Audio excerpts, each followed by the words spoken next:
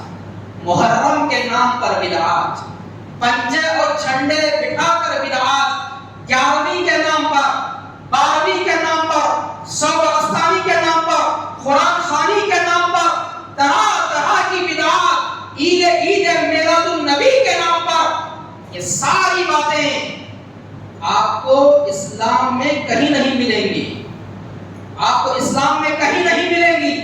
اگر یہ اسلام ہوتا تو اسلام کے فاؤنڈر میرے اور آپ کے نبی پہلے اس کو کرتے ہیں۔